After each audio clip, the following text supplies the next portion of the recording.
नमस्कार दोस्तों, कभी ना कभी आपके मन में सवाल ज़रूर आया होगा कि अगर भगवान एक हैं तो फिर इस दुनिया में इतने धर्म क्यों हैं, और अगर इतने सारे धर्म हैं तो इन सभी धर्मों में से सबसे अच्छा धर्म कौन सा है। क्या भगवान या अल्लाह एक ही हैं या अलग अलग हैं? इन्हीं सवालों का जवाब मिलता है स्वामी विवेकानंद जी के जीवन काल की एक घटना से।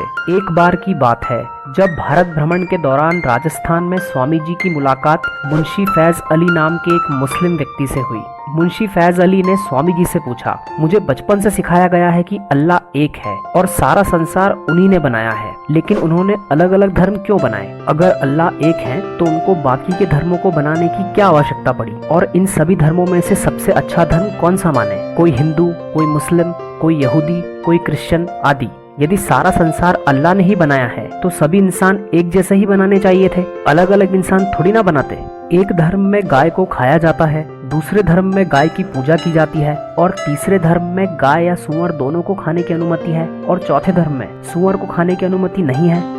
इतने में स्वामी जी इस व्यक्ति की ये बातें सुनकर मुस्कुराए और कहने लगे, पहले ये जान लेते हैं कि दुनिया में इतने प्रकार के लोग क्यों हैं। आखिर क्यों भगवान ने अलग अलग प्रकार के लोग बनाए? यदि आपको सिर्फ एक ही सब्जी दी जाए और उसका खाने का स्वाद भी एक जैसा हो तो आपको वो सब्जी बहुत फीकी लगती। उसी प्रकार यदि एक चित्रकार को एक ही चित्र बार बार बनाने पड़े तो क्या उस चित्रकार को चित्र बनाने में संतुष्टि मिलेगी?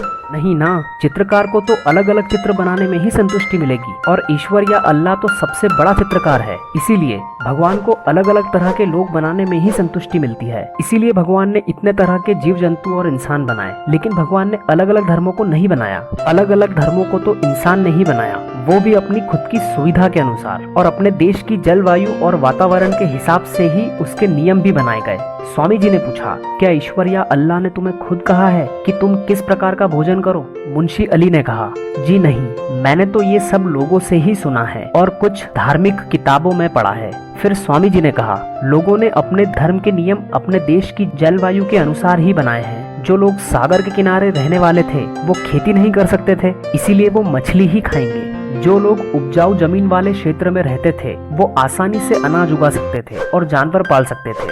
जिस जमीन पर वो खेती करते थे उन्होंने उस धरती को माँ कहा। खेती के लिए उन्होंने गाय बैल का उपयोग किया और गाय को माता माना, क्योंकि ये सब उनका पालन पोषण करते थे। वो क्षेत्र जहाँ बंजर जमीन थी वहाँ खेती कैसे की जा सकती थी, इसीलिए वहाँ के लोग जानवरों को खाने लगे। हिंदू धर्म में कहा गया है कि मंदिर जाने से पहले जरूर नहाना चाहिए। वहीं मुस्लिम धर्म में लोग बस एक लोटा भर पानी से मुंह हाथ धोकर नमाज पढ़ सकते हैं। इसके पीछे भी एक ठोस कारण था। अरब देशों में इतना पानी कहाँ था कि वहाँ 5 बार नमाज पढ़ने से पहले नहा सकें। वहीं हिंदू धर्म में मंदिर जाने से पहले इसलिए नहा सकते हैं क्योंकि भारत में नदियाँ बहती हैं और ढेरों झरने और कुएं हैं। स्वामी जी ने कहा, धर्म भगवान ने मनुष्य को बांटने के लिए नहीं बनाया, बल्कि इंसान ने ही नीति नियम बनाए हैं। स्वामी जी ने एक और उदाहरण देते हुए कहा कि मनुष्य जब मरता है तब उसका या तो अंतिम संस्कार होता है या उसे दफना दिया जाता है। इसके पीछे भी एक वजह है।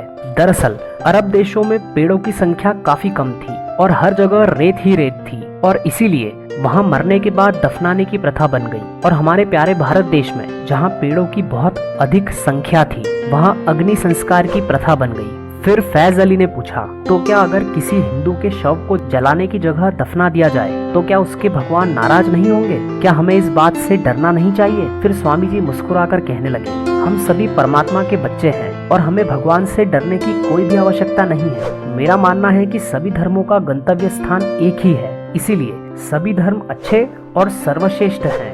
जिस प्रकार अलग अलग रास्ते से नदियां जाकर समुद्र में मिलती है, ठीक उसी प्रकार सभी धर्म हमें परमात्मा की ओर ही ले जाते हैं। मानव धर्म एक है, मानव जाति एक है, और ये उन लोगों के लिए एक करारा जवाब है जो धर्म के नाम पर हम लोगों को बांटते हैं।